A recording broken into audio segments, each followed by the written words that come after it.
এই যে পুলিশ বাম হাতের ইনকাম করে, শুধু দোষ ওদের না।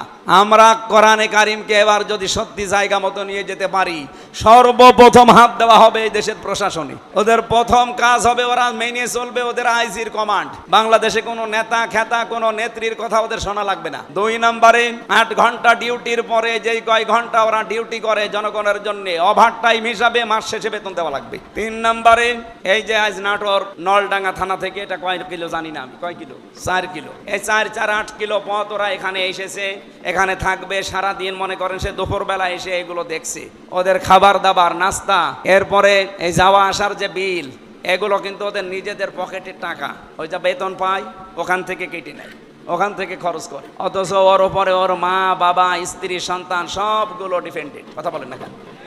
তো ও কি করবে?